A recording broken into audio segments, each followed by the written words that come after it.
merci à tous les deux. Donc, nous avons avec nous Éric Donnet, président d'Urban Land Institute France, et Solène Le Fur, directrice du programme Eau, Banque des Territoires, pour évoquer ces deux ressources cruciales pour le futur de nos villes et même pour le présent. On est bien d'accord. On va commencer à parler un petit peu d'eau avec vous, Solène. Vous êtes directrice du programme Eau à la Banque des Territoires. Alors, quand on parle d'eau, on parle sécheresse, réchauffement climatique, fuite dans les réseaux, etc. Concrètement, quelles menaces pèsent sur l'eau? Si on se projette un peu, on parle un peu chiffres. Eh bien, bonjour à toutes et à tous. Donc, effectivement, il y a beaucoup d'enjeux qui pèsent sur la ressource en eau, et tant des enjeux quantitatifs que qualitatifs. Donc, pour vous donner quelques chiffres, les experts du climat estiment la baisse de la disponibilité en eau d'ici 2050 à moins 30, voire moins 40%. Et c'est très concret parce qu'à fin novembre, encore donc aujourd'hui, on compte 22 départements qui sont concernés par des mesures de restriction en eau au-delà du niveau de vigilance. Et puis sur la qualité, qui dit moins de quantité d'eau dit plus de concentration en polluants dans l'eau.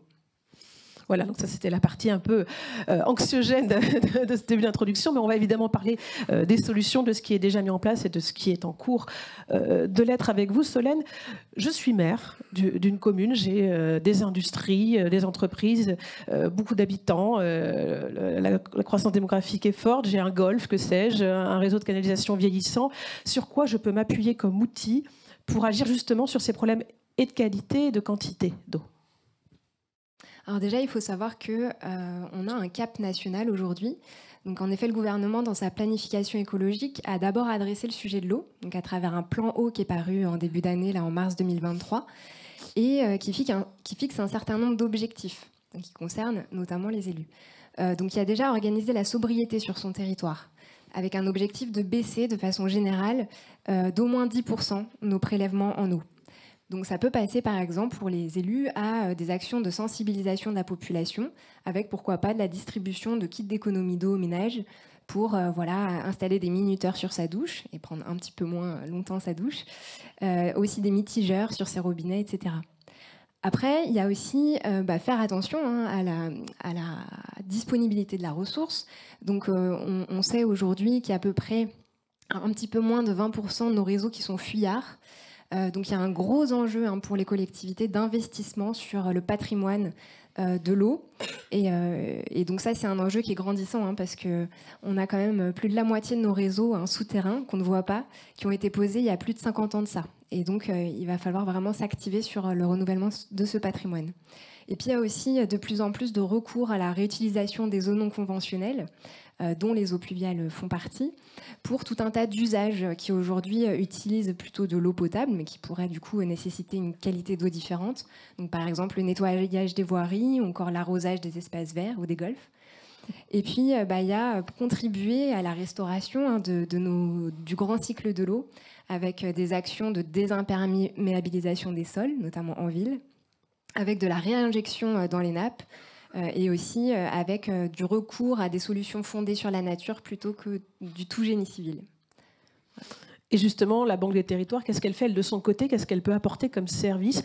Alors, je prenais l'exemple du maire, mais c'est les industries, effectivement, les entreprises aussi qui ont besoin de cet accompagnement.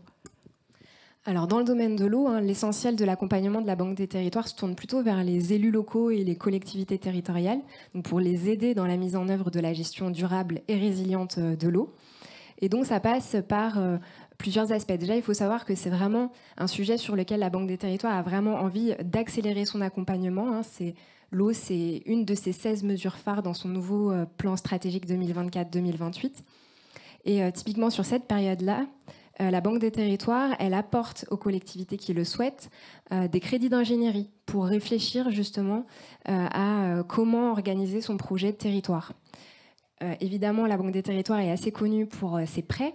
Donc, il y a un prêt typique qui sert à la transformation écologique, donc l'Aquaprêt sur l'eau, qui est doté d'une enveloppe sur la période de 1,8 milliard et qui vise donc à aider les collectivités à engager des actions. Et ce qui est particulièrement intéressant à travers ce prêt, c'est qu'il est complètement adapté à la durée d'amortissement des projets liés à l'eau. Donc, on parlait tout à l'heure des infrastructures patrimoniales. Il faut savoir donc que le taux de la durée de vie d'un réseau, c'est aux alentours de 50-60 ans. les prêts que propose la Banque des Territoires peuvent être amortis sur jusqu'à 60 ans et peuvent financer jusqu'à 100% du projet à un taux très attractif qui est basé sur le livret A plus 0,4%. Dans l'accompagnement de la Banque des Territoires, il y a bien d'autres choses. Il y a aussi le recours à la consignation. Donc typiquement, si sur votre collectivité, il y a une zone de captage, la consignation peut être mobilisée pour protéger le foncier de cette zone-là. Au niveau de votre ville, on est aussi opérateur de l'État dans l'appel à projet de la ville durable. Donc il y a tout un panel de ressources sur le volet financier qui peuvent être mobilisées au sein de la Banque des Territoires.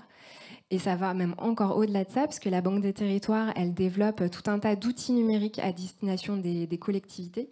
Alors il y a un outil qui est particulièrement intéressant, surtout si vous êtes une collectivité qui n'avait pas encore forcément bien les idées claires sur toutes les compétences qui peuvent être nécessaires pour adresser le sujet de l'eau ou tout le panel des acteurs qui existent dans le domaine de l'eau. Donc c'est un outil qui s'appelle Aquagir, qui a été conçu par un collectif dont fait partie la Banque des Territoires, mais qui mobilise aussi France Water Team, qui est un pôle de compétitivité dans l'eau, l'ANEB, qui est une association d'élus de bassin, l'UIE, qui rassemble les professionnels, enfin les industriels et les entreprises de l'eau, le Cercle français de l'eau également.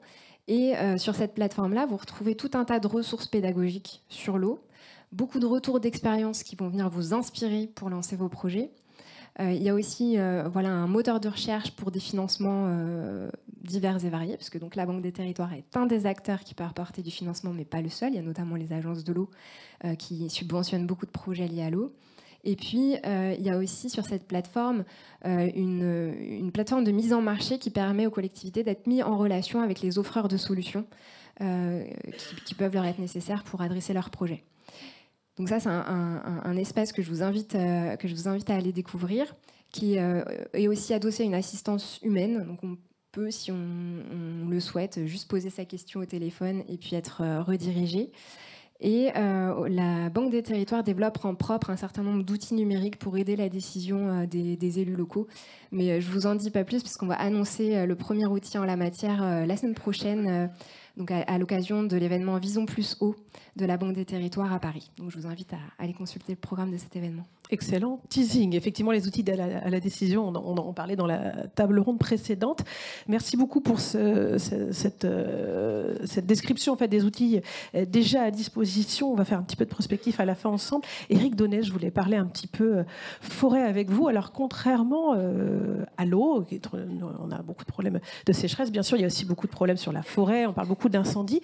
Mais vous me disiez, quand nous avions un petit peu échangé, qu'en revanche, en termes de ressources forestières, la France n'est pas si mal placée que ça. Alors, bonjour à toutes et à tous. Donc, ce matin, je représente Urban Land Institute, qui est un organisme, un think tank à l'échelle mondiale, en fait, qui est implanté en France depuis une quinzaine d'années. Mais ULI, ça a presque 90 ans et c'est une organisation mondiale de réflexion qui réunit à peu près 50 000 membres dans le monde et qui réfléchit justement à la construction de la ville et de notre environnement dans le futur. Et il se trouve que je dirige aussi Groupama Immobilier, et Groupama est à la fois un acteur de la ville dans les investissements qu'on peut opérer, mais aussi un acteur aux côtés de la Caisse des dépôts des forêts en France, puisque nous sommes le 3e investisseur institutionnel en France en termes de forêt. En fait, quand j'assiste à des conférences à ULI dans le monde, nos pairs, les gens qui vivent à l'étranger, sont très jaloux de la France, en fait, puisque le territoire français, c'est 17 millions d'hectares de forêt. C'est 31% de notre espace national. Meka Brunel mentionnait tout à l'heure que les villes, c'était 2% de l'espace. Voilà, les forêts en France, c'est 31% de l'espace national français. C'est juste gigantesque. On est et on possède le 3e stock de bois derrière la Suède et la Finlande. En France, c'est le 3e stock de bois. On a une force incroyable. Et même en ville, nous sommes à Paris, la ville de Paris est propriétaire du bois de Boulogne, 850 hectares, et du bois de Vincennes, 1000 hectares. C'est juste génial. On a par contre, les 2 forêts qui entourent cette ville de Paris sont dans un état en termes d'arbres, de santé de ces arbres, qui est parmi les pires au monde. On est jalousés par nos pères, mais je n'ose à peine leur faire visiter le bois de Boulogne pour leur dire dans quel état sont nos arbres séculaires. Donc le propos, en fait, c'est que oui, on a des atouts. Que fait-on de ces atouts pour construire la ville de demain et le rôle du bois? On va y revenir, hein, Stéphanie, mais en tout cas, aujourd'hui, ces atouts, et puis en fait aussi, puisqu'on est dans un corps ici, une maison d'ingénierie, le corps des ponts, eau et forêt a été créé il y a près de 700 ans. Donc c'est l'ordonnance de Brunoy, c'était 1346. Les premiers ingénieurs en France, c'était eau et forêt. Aujourd'hui, il y a le numerus clausus sur les ingénieurs des eaux et forêts. Pour en recruter, pour gérer nos forêts, c'est la galère. Il y en a 21 qui sortent en France, diplômés des eaux et forêts chaque année, pour gérer 31% du territoire. Et clairement, les chiffres sont assez saisissants. Donc des forêts pas forcément toujours en bon état, dirais-je. Et puis des initiatives parfois de certains élus, encore une fois, de vouloir reboiser des zones très très urbaines. Ce n'est pas forcément pertinent. Vous, en tout cas, ce n'est pas votre préconisation. Les forêts, elles sont bien où elles sont, il faut les entretenir. C'est plutôt les citadins qui font ramener dans les forêts et pas l'inverse. Il y a une statistique, elle a été écrite, elle est dans le dernier livre de Jean Viard, qui est le géographe et qui étudie un peu les cycles de nos vies. Il y a 20 ans de cela, donc jusqu'en 2002, on emmenait nos enfants 4 fois par an en forêt. C'est quand même pas mal. Sachant que Sonia Lavadino nous rappelait encore la semaine dernière, quand on a eu la conférence du LI France, qu'on a un cycle de vie où dans nos vies, on a 4000 week-ends. Donc elle nous rappelait déjà qu'aucun d'entre nous n'est millionnaire en temps, puisqu'on a tous une durée de vie de l'ordre de 720 000 heures. Donc déjà, on rassure tout le monde, on n'a aucun millionnaire dans la salle en temps. C'est la bonne nouvelle. Quand on n'est pas millionnaire, on fait attention, on est frugal par rapport à ce dont on dispose, de ce dont on dispose comme capital. Mais sur ces 4000 week-ends, il y a 20 ans encore de cela, on emmenait nos enfants 4 fois par an en forêt. Aujourd'hui, c'est 1 fois tous les 5 ans. Un enfant de 14 ans, il sera allé 3 fois en forêt dans sa vie, aujourd'hui. Et on parle de la connexion à la nature. On parle de l'eau, on parle des forêts. On ne connecte absolument plus nos enfants à la nature. Un enfant qui, effectivement, vit 52 week-ends par an jusqu'à l'âge de 14 ans, vous faites la multiplication, voilà, c'est effectivement, il aura passé quand même 20% de sa vie en allant à peine 3 à 4 fois en forêt. C'est ça la statistique de nos jours. Nous n'emmenons plus nos enfants en forêt. D'ailleurs, 92% des Français ne savent même plus quand a lieu la cueillette des champignons en France. On ne connaît même plus les saisons des champignons. Parce qu'avant, on allait faire des balades en forêt. C'est quand même quelque chose, c'est pas une forêt, c'est pas juste muséal. C'est une connexion à la nature, c'est un bien-être. Quand on fait un parcours en forêt de 2-3 heures, que même on y pique-nique, on y passe la journée, on ressent un bien-être. C'est reposant, c'est apaisant. C'est une vraie déconnexion, c'est une forme de décélération dans nos vies. C'est une décélération par rapport à la ville. Et effectivement, les arbres sont susceptibles de nous apporter à l'avenir beaucoup de générosité, beaucoup de vie longue, finalement, durable. Mais on a cette déconnexion qui s'est opérée avec la nature, c'est certain. Là, je crois qu'on a tous hâte d'être vendredi soir pour partir planifier notre week-end en forêt. Alors la forêt, elle reste où elle est, mais le bois, lui, a toute sa place en ville. Quelles sont les vertus, ce qu'on peut rappeler les vertus du bois en tant que matériau de construction pour nos villes, justement? Alors, le bois, c'est un matériau qui, forcément, qui séquestre du carbone. Donc c'est assez magnifique comme solution durable. Donc il a des qualités intrinsèques fortes. Il est quand même facile à mettre en œuvre. On a un gain de temps, ce que rappelait François Vertière tout à l'heure sur le mode constructif aussi et les enjeux aujourd'hui du financement et du portage. Le bois, c'est une des réponses, puisque si on combine la construction hors site et l'emploi du bois, c'est un gain qui peut être assez phénoménal. On a, en plus, je le rappelais tout à l'heure, un stock de bois en France qui est le 3e en Europe, le 6e dans le monde. Donc on a des atouts à faire valoir. Par contre, aujourd'hui, c'est un peu contre-intuitif, mais la France a une balance commerciale lourdement déficitaire en bois, puisque nous avons un stock de bois, mais nous n'avons pas de filière en France. En l'occurrence, on a des forêts composées aux 2 tiers de feuillus, 1 tiers de résineux, et on a des scieries pour 90% qui ne savent traiter que le résineux. Et donc, quand on fait venir du bois de construction en France, il vient de l'étranger. Et donc, on a 10 milliards d'euros de déficit annuel dans la filière bois en France.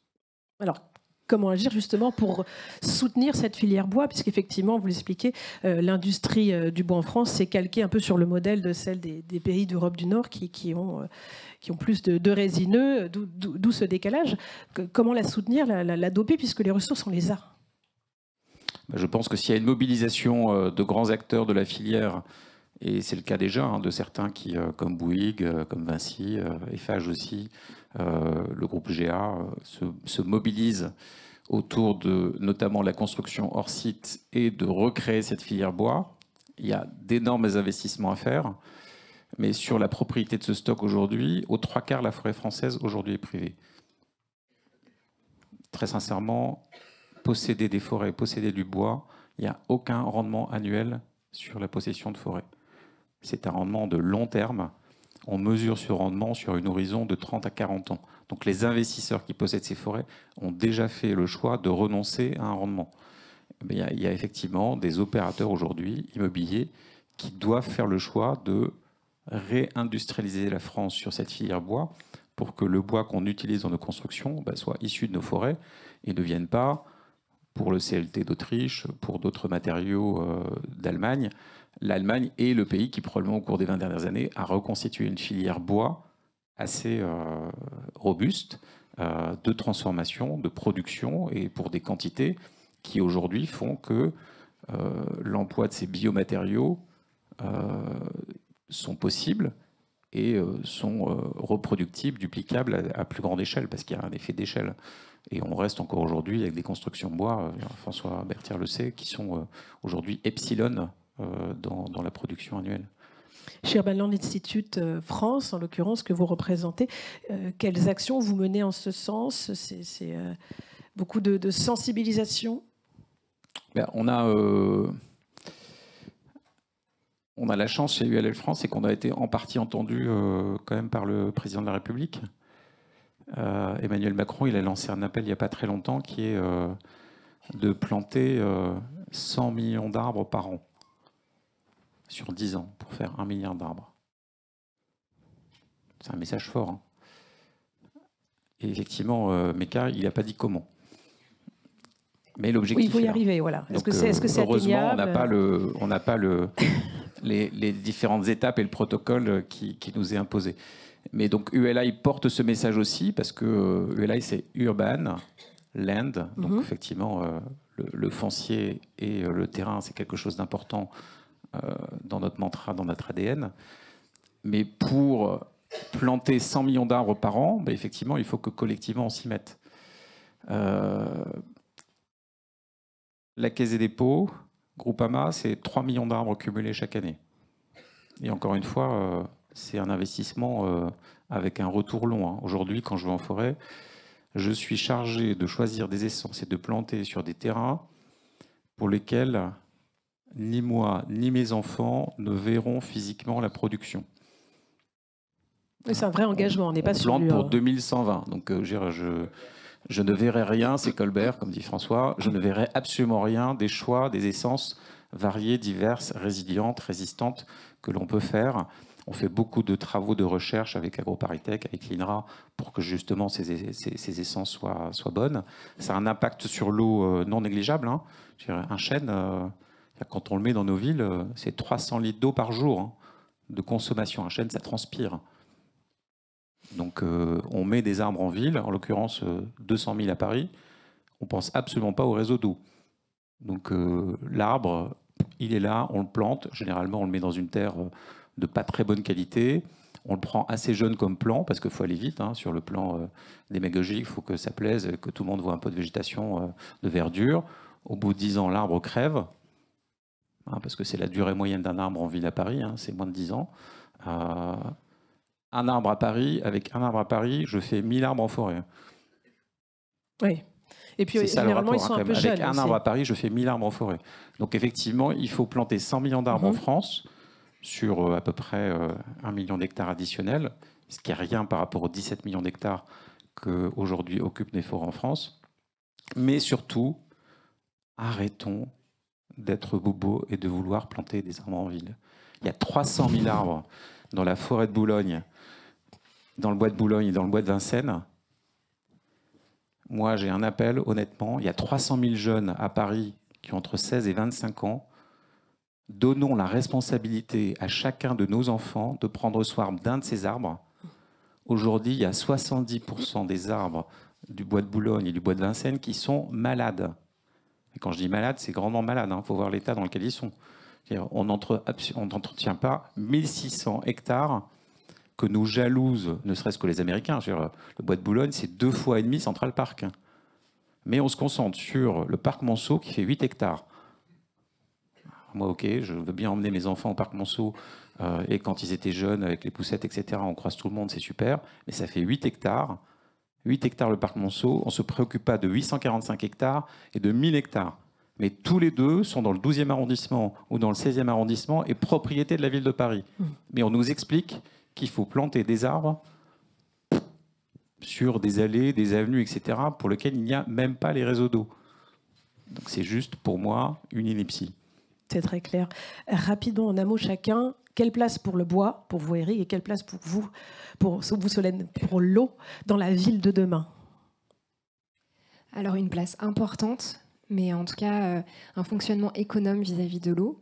Donc je voudrais juste m'arrêter sur 2 changements de paradigme qui ont quand même un certain historique tout de même.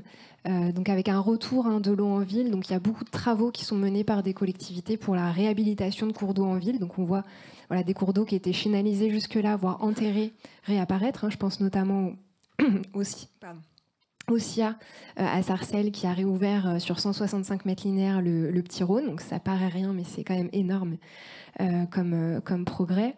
Et puis je voulais aussi m'intéresser au sujet de l'eau et de l'eau pluviale en particulier. Donc voilà, moi je veux bien prendre l'espace qui était prévu pour les arbres pour amener de nouveaux aménagements qui sont plutôt là pour gérer donc l'eau de pluie à la parcelle, donc avec des noues, des jardins de pluie. Des parkings perméables, comme je disais tout à l'heure. Donc voilà, il y a tout un tas d'aménagements qui permettent de ramener un petit peu de végétation en ville et des îlots de fraîcheur et des aménités pour le bien-être des citoyens, sans forcément arriver à l'arbre. Et vous, Eric, en 2 mots pour ne pas prendre trop de retard.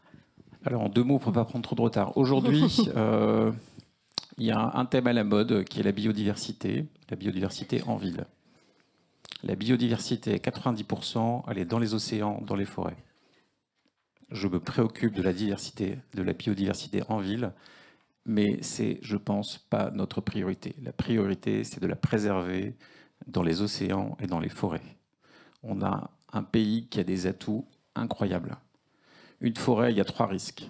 Les tempêtes, d'accord, bon, ça arrive. Les incendies, ça arrive aussi. Ça arrive. Les maladies. Les maladies, on l'a vécu au moment du Covid.